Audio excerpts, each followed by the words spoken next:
Backstage Pass, Institute of Gaming. For more details, contact 7093965965965.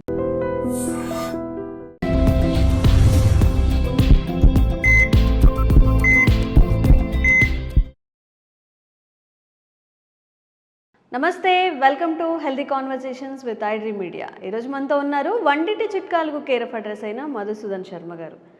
మనందరి problem ఏంటంటే చక్కగా పిజ్జాలు, బర్గర్లు, బిర్యానీలు, ఇంకా చెప్పాలంటే కేఎఫ్సీలు ఇవన్నీ తిన్నా కూడా ఫ్యాట్ మాత్రం రాకూడదు, బరువు మాత్రం పెరగకూడదు, హెల్దీగా ఉండాలని ఆలోచిస్తూ ఉంటాం. అసలు ఇది అసాధ్యం అనే చాలామందికి అనిపిస్తుంది. బట్ ఏదైనా ఆల్టర్నేట్ ఉందా?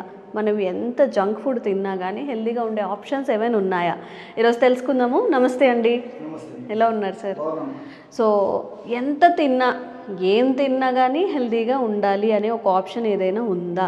మనం మన టమ్మీని సెట్ చేసుకోవచ్చా? చాలా చాలా ఉన్నాయమ్మా. మనం తినేటువంటి ఆహార విధి విధానంలో కొన్ని టెక్నిక్స్ పాటించినట్లయితే మరి ఎంత తిన్నా వెయిట్ పెరగకుండా ఉంటారు, షుగర్ లాంటి సమస్యలు రాకుండా ఉండడానికి కూడా అవకాశం ఉంది. చిన్న చిన్న టెక్నిక్స్ అంతే. సో ఫ్యాట్ ఫుడ్ తిన్నా, లేకపోతే ఫ్యాట్ ఎక్కువ ఉన్నటువంటి వాడు కానీ, అదేవిధంగా ఈ ఒబెసిటీ విపరీతంగా వెయిట్ ఉన్నటువంటి వాడు కానీ, హై క్యాలరీ ఫుడ్ తిన్నటువంటి వాడు కానీ, అటువంటి వాళ్ళకి అందరికి ఏంటంటే ఫాలో అవుతుంటారు. కొన్నాళ్ళ పాటు సరే ఏదో మళ్ళీ ప్రాబ్లం అయిపోతుందని జాగ్రత్తగా ఉంటారు, మళ్ళా వాళ్ళ కంట్రోల్ తప్పేసి మళ్ళీ అలాంటి ఫుడ్ తీసుకుంటుంటారు.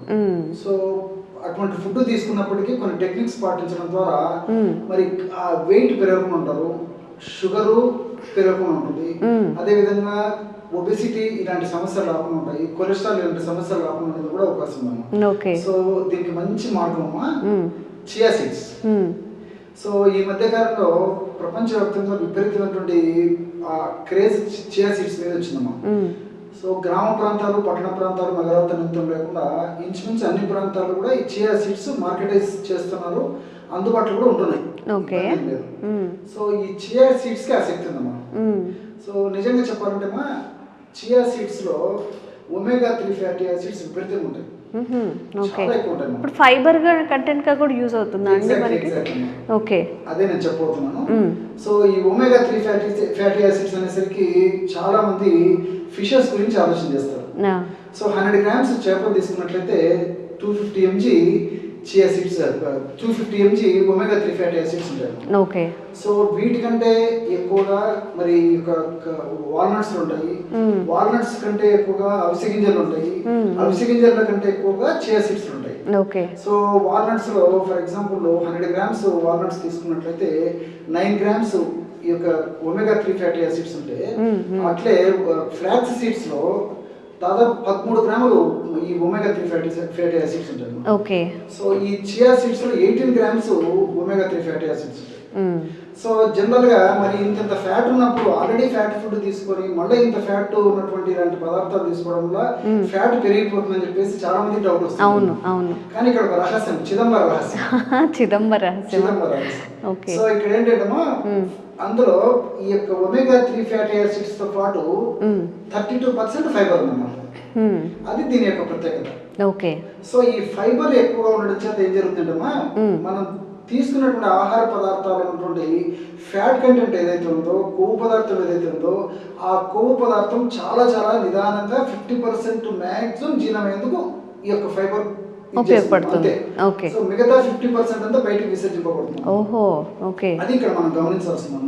ఆహారము ఆ ఇంత నాలుగే తృప్తి కోసము, ఆ యొక్క దీనికోసము, తినాలనేటువంటి ఆకాంక్ష కోసము, ఆ ఎంజాయ్ చేయాలి ఫుడ్ అని చెప్పేసి తింటాం. కానీ లోపలికి ఇంటర్నల్ వెళ్ళిన తర్వాత, జీర్ణ వ్యవస్థలోకి వెళ్ళిన తర్వాత 50% ఆఫ్ ది ఫ్యాట్ వెళ్ళిపోతుంది, మల విసర్జన ద్వారా వెళ్ళిపోతుంది.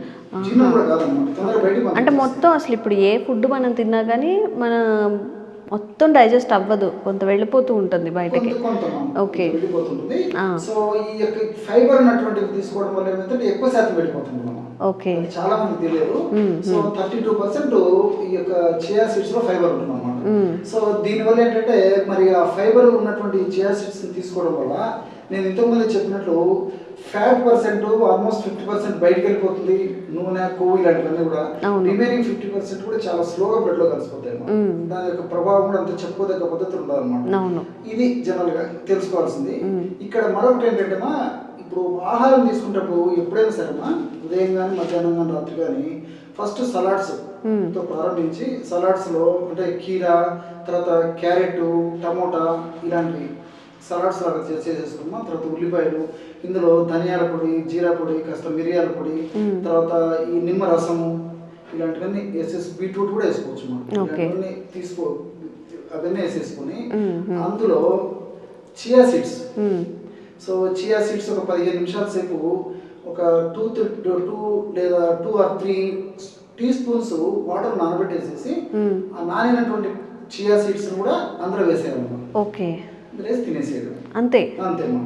సో ఆ విధంగా రోజు ఏమేమి ఉండాలి సార్? కీరా, తర్వాత క్యారెట్, తర్వాత బీట్రూట్, ఓకే, తర్వాత ఆనియన్ చిప్స్, కొంచెం ఆనియన్ కూడా.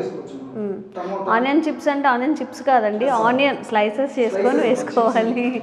మళ్ళీ చిప్స్ అంటే వీళ్ళు వేరే తీసుకుంటారా? చిప్స్ అంటే స్లైసెస్. ఓకే. సో కీరా, టమోటా, దోస, తర్వాత ఆనియన్. అంటే మనం పచ్చిగా ఏదైతే కూరగాయలు తినగలుగుతామో ఏవైనా సరే ఇంక్లూడ్ చేసుకొని దాంతో పాటుగా కొంచెం చియా సీడ్స్ నానబెట్టేసుకొని వేసుకొని తినేయాలి, అంతేనా? ధనియాల పొడి, జీరా పొడి, అవన్నీ వేసుకోవచ్చా చక్కగా? ఓకే. తిన్న తర్వాత మీరు ఎలాంటి ఫుడ్ తీసుకున్నప్పుడు, ఫ్యాట్ ఫుడ్ తీసుకున్నప్పుడు దాని ఇంపాక్ట్ బాడీ మీద ఉంది. అంటే ఫస్ట్ తినే మీల్ దీంతో, ఈ సలాడ్ తో స్టార్ట్ చేయాలా సార్? ఓకే, అదొకటి.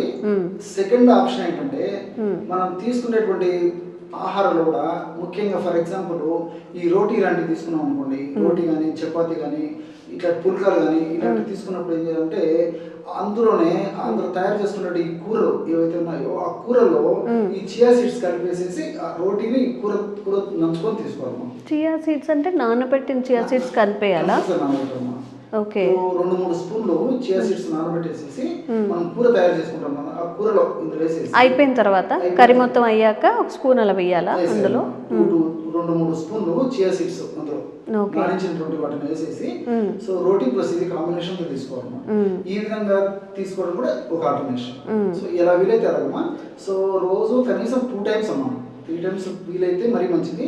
3 times వీలు కానటువంటి వాళ్ళు 2 times అన్నా ఆహారంలో ఏదో ఒక పద్ధతిలో ఈ యొక్క చియా సీడ్స్ ఈ పద్ధతిలో తీసుకోవడం వల్ల మీరు పిజ్జా తినండి, బర్గర్ తినండి, సమోసా తినండి, కట్లెట్ తినండి, పానీపూరి తినండి, వాటర్ టైల్స్ అమ్మా, ఇలాంటి పదార్థాలు ఏవి తిన్నప్పటికీ మన బాడీకి హానికారకంగా పరిణమించకుండా కడుపులోకి వెళ్ళిన తర్వాత ఎక్కువ శాతం బయటికి విసర్జింపబడడానికి ఈ చియా సీడ్స్ తోడ్పడతాయి. కాబట్టి అవి తినేప్పుడు కొంచెం మనం ఇట్లా అన్ని నమిలి తినలేము కదా సార్, దానివల్ల ఏమైనా ఇబ్బంది అవుతుందా? నానిపోతే ఉండదు చియా సీడ్స్, అందుకే మరి ఎక్కువసేపు నాన్న కొంచెం గమ్లా వచ్చేటువంటి అవకాశం ఉంటుంది. కానీ సో ఒక 1/2 hour నానబెట్టుకోవచ్చు, 15 minutes. మరి గంటలు నానబెడితే మాత్రం ఇప్పుడు సబ్జా ఇలాంటివి అయితే ఎక్కువసేపు నానబెట్టాలి. చియా సీడ్స్ అక్కర్లేదమ్మా, జస్ట్ ఒక 10-15 minutes టైం పెట్టుకొని నానబెట్టేసేసి నానబెట్టిన దాన్ని కాస్త నీళ్లు ఉంటే ఎక్కువ ఉంటే ఫిల్టర్ చేస్తాం మనం, లేకపోతే ఎక్కువ నీళ్ళు లేకపోతే అలాగే వాడుకోవచ్చు. సో ఆ విధంగా చేసుకోవడం వల్ల మంచి ప్రయోజనం చేకూరుతుంది. ఇంకొకటి ఇక్కడ మనం తెలుసుకోవాల్సింది ఏంటంటే ఈ చియా సీడ్స్ లో ఫైబర్ ఎక్కువ ఉంటుందని చెప్పాను. సో ఎక్కువ ఫైబర్ ఉండడం వల్ల మన దేహంలో మంచి చేసేటువంటి గుడ్ బ్యాక్టీరియా విపరీతంగా పెరిగిపోతుందన్నమాట. మిలియన్ సంఖ్యలో పెరిగిపోతుందన్నమాట. ఎప్పుడైతే మిలియన్ సంఖ్యలో గుడ్ బ్యాక్టీరియా పెరిగిపోతుందో బ్యాడ్ బ్యాక్టీరియా తగ్గిపోతుంది. సో ఇక్కడ మరొక విషయం కూడా మనం అందరం తెలుసుకోవాలమ్మా. సో ఈ రోజుల్లో వెయిట్ పెరిగేటువంటి వాళ్ళు కానీ, ఒబెసిటీ ఉన్నటువంటి వాళ్ళు కానీ, మార్బిడ్ ఒబెసిటీ ఉన్నటువంటి వాళ్ళు కానీ మరి ఎక్కువ శాతం మంది ఆహారం కొద్దిగా తీసుకున్నప్పటికీ వెయిట్ తగ్గరు, విపరీతంగా పెరిగిపోతుంటారు. వాళ్ళ ఏంటబ్బా ఇంత జాగ్రత్తగా నన్ను వెయిట్ ఇంత పెరిగిపోతున్నాం అని చెప్పేసి. కారణం ఏంటంటే వాళ్ళ జీర్ణ వ్యవస్థలో బ్యాడ్ బ్యాక్టీరియా ఎక్కువ ఉండి గుడ్ బ్యాక్టీరియా తక్కువ ఉందని చెప్పేసి అర్థం. ఎప్పుడైతే ఈ ఫైబర్ ద్వారా గుడ్ బ్యాక్టీరియా బాగా పెరిగిపోతుందో, గుడ్ బ్యాక్టీరియా పెరిగినటువంటి గుడ్ బ్యాక్టీరియా గుణం ఏంటంటే మనం తీసుకున్నటువంటి ఆహార పదార్థాలు క్యాలరీస్ ఏవైతే ఉన్నాయో, ఫర్ ఎగ్జాంపుల్ 100 calories ఉన్నటువంటి ఆహారం మనం తీసుకున్నట్లయితే 50 calories కింద కన్వర్ట్ చేస్తున్నాం. సో క్యాలరీస్ తగ్గిపోతాయి అన్నమాట. మనం తీసుకునేది ఎక్కువైనా క్యాలరీస్ తక్కువ కన్వర్ట్ అయిపోతాయి. అట్లే ఈ చెడు బ్యాక్టీరియా ఏదైతే ఉందో మనం తీసుకున్నది 50 or 100 calories ఆహారం తీసుకుంటే డబల్ అయిపోతుంది. సో క్యాలరీస్ ఎక్కువ మన బాడీలో చేరినట్లు ఈ యొక్క బ్యాడ్ బ్యాక్టీరియా చేస్తుంది అన్నమాట. ఓకే. సో కాబట్టి గుడ్ బ్యాక్టీరియా కూడా బాగా పెరిగేందుకు ఉపయోగపడుతుంది. కాబట్టి ఎప్పుడైతే మన జీర్ణ వ్యవస్థలో గుడ్ బ్యాక్టీరియా మన దేహానికి ఉపయోగపడే బ్యాక్టీరియా పెరిగిపోతుందో అప్పుడు ఈ వెయిట్ లాస్ అయ్యేది కూడా పరోక్షంగా ఇది కూడా ఉపయోగపడుతుంది అన్నమాట. సో మల్టిపుల్ బెనిఫిట్స్ ఉంటాయి. కాబట్టి మరి చియా సీడ్స్ ఈ ఆధునిక కాలంలో ఆధునిక నాగరిక సమాజంలో మరి వివిధ రకాలైన కారణాల రీత్యా ఆహార విధి విధానాల్లో మార్పులు జరిగాయి. కాబట్టి మరి మన జీవన విధానంలో ఆహారంలో కూడా కొన్ని టెక్నిక్స్ పాటించి మరి ఆహార విధి విధానాల్లో తీసుకునేటువంటి విధానంలో తయారు చేసుకునేటువంటి విధానంలో కొంత మార్పు చేసుకుని వాడుకున్నట్లయితే మరి భవిష్యత్తులో కూడా ఎలాంటి ఇబ్బంది లేకుండా మనం కాపాడుకోవచ్చు. ఓకే, చిన్న టెక్నిక్ అనమాట. మనం డే టు డే లైఫ్లో మనం ఏం తిన్నా కూడా అందులో కొంచెం చియా సీడ్స్ని ఇప్పుడు కర్రీస్లో కొంచెం ఒక స్పూన్ నానబెట్టేసుకొని కర్రీ అయ్యాక అందులో కలుపుకోవడం, లేదంటే సలాడ్స్లో నానబెట్టిన చియా సీడ్స్ని కొంచెం ఇంక్లూడ్ చేసుకొని తినేయడం, ఇలా తినడం వల్ల కూడా మనకి చాలా ప్రయోజనాలు ఉంటాయట. ఎక్స్ట్రా ఫ్యాట్ ఏదైతే ఉందో అది మొత్తం మోషన్ రూపంలో వెళ్ళిపోతుందని చెప్తున్నారు. కాబట్టి చక్కగా మీరు తినేది తింటూనే జస్ట్ చియా సీడ్స్ని ఇంక్లూడ్ చేసుకుంటే చాలు. మరి ఈ టిప్ మీకు నచ్చిందా? తప్పకుండా ట్రై చేయండి. ఎలా అనిపించిందో కామెంట్స్లో తెలియజేయండి. Thank you so much sir. Sir, one life lesson what medicine has taught you. Whatever you can do without expecting. But I really believe మన పాజిటివ్ యాటిట్యూడ్ ఉంటేనే మనం ఏదైనా సాధించగలం. గట్ని మనం కరెక్ట్గా డీల్ చేసినట్లయితే అది మనకి పాజిటివ్ హార్మోన్స్ని రిలీజ్ చేస్తుంది. షుగర్ వచ్చిన వాళ్ళ పరిస్థితి ఏంటి? పొట్ట దగ్గర పెరిగితే దాన్ని ఆండ్రాయిడ్ అంటారు, ఆండ్రాయిడ్ ఫోన్ కదా. అసలు థాట్స్ ఎందుకు వస్తాయి? బ్రెయిన్ డెడ్ అంటే దానికి ప్రపంచం అంతా కూడా కొన్ని నిర్దిష్టమైనటువంటి లక్షణాలు ఉంటాయి. మానసికంగా ధైర్యంగా ఉంటే క్యాన్సర్ జయించవచ్చు. You are a doctor for a cause, sir. అంతే. వాళ్ళకు వచ్చిన ఆదాయం కాకుండా ఫ్రీ సర్వీస్ ఎంతమందికో చేస్తారు.